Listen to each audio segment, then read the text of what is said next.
everyone. Today for reading, we are going to look at the selection Money Madness again. This time we are going to find the page in your booklet, and we are going to work on the text questions today. So today I'm going to walk you through it, and we're going to kind of talk together. I'm going to give you a chance to write down the answer. So I'm going to ask you to maybe pause, write down an answer, and then we'll check to see if you came up with the right answer. Okay?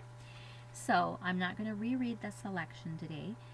If you want to hear it again, you can read it before, or you can go back and listen to it from yesterday. But we're going to go ahead and take a look at our text questions. So if you could open up your book to the text questions for Money Madness.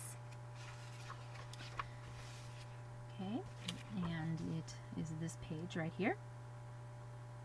All right, so we are going to take a look, and it says we're going to answer each question in complete sentences, and we are going to need to go back and make sure that we find our text evidence.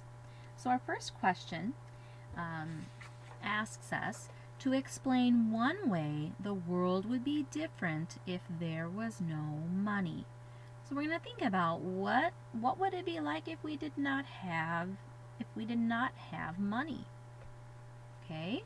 So let's go back in our text and let's see if we can find out. And let's go back to page 492. All right? So I'm going to just reread this page, and I want you to see if you can find a way that the world would be different. Okay? Why do people want money?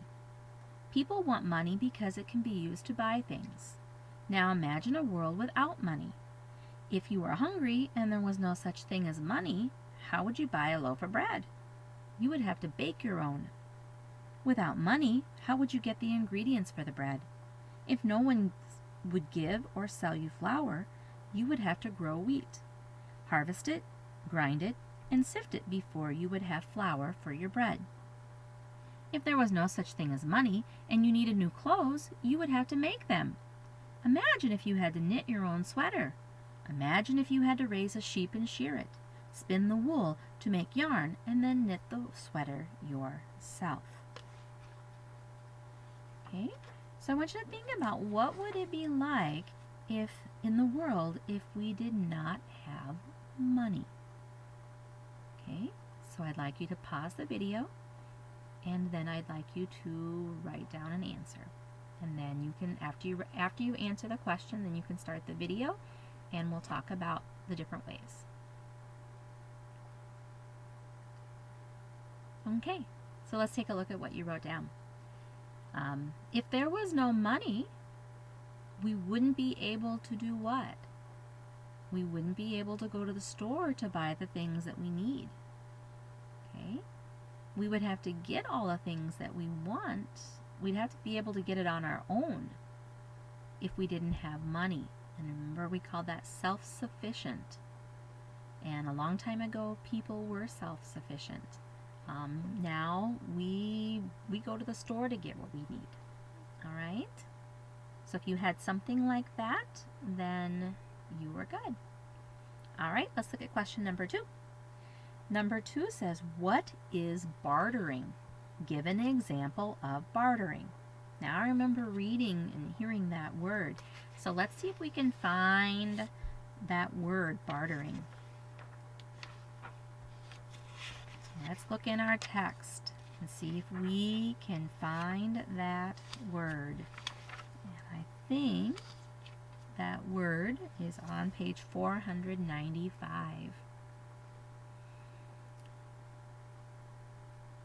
Okay, so on 494 and 495. So I'm going to reread those 2 pages. There was a time before money. Long ago, people couldn't buy things. When they were hungry, they gathered berries and killed animals. When they were cold, they gathered wood for their fires. Before there was money, people gathered and hunted for what they needed. They were self-sufficient. Some people liked to hunt. They were good at it. Others were good at making clubs or clothing. Some people traded one thing for another. A hunter traded with a food gatherer. A club maker traded with a clothing maker. A system of trading one thing for another is called bartering. Maybe you barter. Have you ever traded one toy for another? At lunch, have you ever traded an apple for an orange? That's bartering.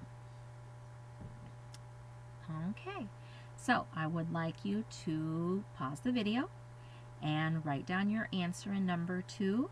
Tell me what is bartering and give an example.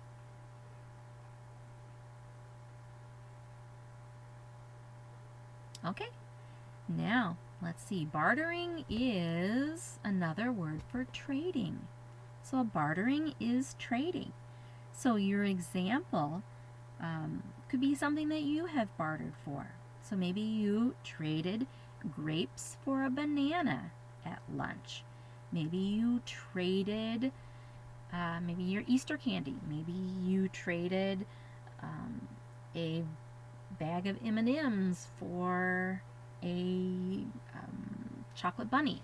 Okay, so make sure that you have some kind of trade that you have made, a barter. Okay, very good.